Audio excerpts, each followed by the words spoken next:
Hi friends, welcome to குட்டி story.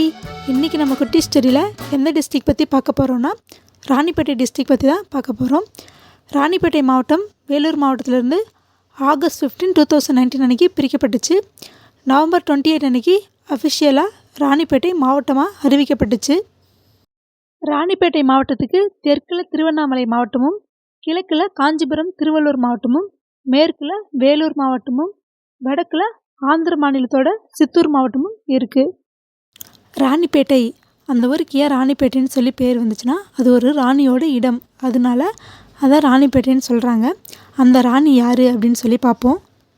ஆற்காட்டை சேர்ந்த சதாதுல்லா கானுக்கு எதிரான போரில் செஞ்சியை சேர்ந்த 22 வயசு பையனான தேசிங் ராஜா கொல்லப்படுறாங்க. அந்த காலத்தில் ரூல்ஸ் ஃபாலோ பண்ணியிருக்காங்க. ஹஸ்பண்டாக இருந்தால் ஒய்ஃபும் இறந்துடணும் அப்படின்னு சொல்லிட்டு அதுக்கு உடன்கட்டை ஏறுதல் அப்படின்னு சொல்லுவாங்க. அதனால் ஒரு சதி பண்ணி அவங்க ஒய்ஃபும் இறந்துடுறாங்க. அதுக்கப்புறம் 1771 கர்நாடகாவை சேர்ந்த நவாப் சதா உல்லா கான் அவங்க தேசிங் ராஜாவோட வீரம் மற்றும் அவங்க ஒய்ஃபோட பக்தியை மதிப்பளிக்கும் விதமாக வட ஆற்காட்டில் ஒரு கிராமத்தை கட்டுறாங்க. அப்போ அந்த கிராமத்துக்கு என்ன பேர் வைக்கலான்னு அவங்க யோசிக்கும்போது அப்போ தான் சமூக நெறிகளெல்லாம் பின்பற்றி ஒரு சதியால் ஒரு பொண்ணை கொண்டுட்டாங்கல்ல, அதனால அவங்களோட நினைவாக இந்த இடத்துக்கு ராணிப்பேட்டைன்னு பேர் வைக்கலாம் அப்படின்னு சொல்லிட்டு ராணிப்பேட்டைன்னு வச்சுருக்காங்க. அதுதான் இப்போ இருக்க ராணிப்பேட்டை. ராணிப்பேட்டை மாவட்டத்தோட தாலுக்காக்கள் அப்படின்னு பார்த்தோம்னா அரக்கோணம், வாலாஜா, நெமிலி, ஆற்காடு, கலவை, சோளிங்கர். ராணிப்பேட்டையில் தோல் பொருட்கள் உற்பத்தி செய்யப்பட்டு ஏற்றுமதி செய்யப்படுது. சின்ன அளவுலேயும் தொழில் நடக்குது, பெரிய அளவுலேயும் தொழில் நடக்குது. தோல் பொருட்கள் அப்படி என்ன பண்ணுவாங்க அப்படின்னா காலணிகள், ஆடைகள், இது எல்லாமே தோலில் செய்யக்கூடிய அந்த பொருட்கள் எல்லாமே அங்கே செய்வாங்க. கனிம வளங்கள் நிறைந்த மாவட்டமாகவும் இந்த மாவட்டம் இருக்குது. இங்கே செம்மண், செங்கல், களிமண் போன்ற கனிமங்களும் இங்கே காணப்படுது. ராணிப்பேட்டை மாவட்டத்தோட இயற்கை வளங்கள் அப்படின்னு பார்த்தோன்னா காஞ்சனகிரி மலை. இந்த மலை ரொம்ப பசுமையாக இருக்கும். இந்த மலை 1500 அடி உயரம் கொண்ட மலையாக இருக்குது.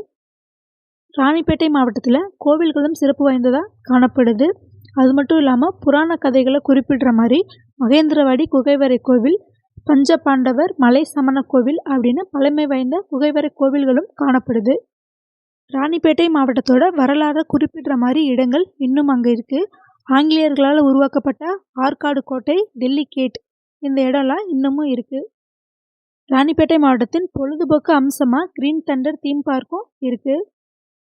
ராணிப்பேட்டை மாவட்டத்தோட சுற்றுலாத்தலங்கள் என்னென்ன? காஞ்சனகிரி மலை. இந்த மலை 1500 அடி உயரம் கொண்ட மலையாக இருக்குது. அடுத்து கைலை வாட்டர் ஃபால்ஸ். இந்த வாட்டர் ஃபால்ஸில் மழைக்காலத்தில் மட்டும்தான் தண்ணி வரும். அடுத்து ரத்னகிரி முருகன் கோவில். இந்த கோவிலில் முருகர் 2 அலங்காரத்தில் காட்சியளிக்கிறாங்க. அடுத்து மகேந்திரவாடி குகைவரை கோவில். இந்த கோவில் பாறைகளை குடைஞ்சு கோவிலாக்கப்பட்டிருக்கு. இது பல்லவர்களால் கட்டப்பட்ட கோவில். அடுத்து காவேரிப்பாக்கம் ஏரி. இந்த ஏரி மட்டும் இல்லாமல் ஏரியை சுற்றி உள்ள இடங்களும் இயற்கையாக இருக்குது. அடுத்து ஆற்காடு கோட்டை. இந்த கோட்டை ஆங்கிலேயர்களால் கட்டப்பட்ட கோட்டை. அடுத்து யோக நரசிம்ம பெருமாள் கோவில். அடுத்து யோக ஆஞ்சநேயர் கோவில். அடுத்து பஞ்சபாண்டவர் மலை சமண கோவில். இந்த கோவில் பழமை வாய்ந்த குகைவரை கோவில்களில் ஒன்று. இந்த வீடியோ உங்கள் எல்லாருக்கும் யூஸ்ஃபுல்லாக இருக்குன்னு நம்புகிறேன். வீடியோ பிடிச்சிருந்தா லைக் பண்ணுங்கள், ஷேர் பண்ணுங்கள், சப்ஸ்கிரைப் பண்ணுங்கள். ராணிப்பேட்டை மக்களே மறக்காமல் சப்ஸ்கிரைப் பண்ணிக்கோங்க. தேங்க்ஸ் ஃபார் வாட்சிங்.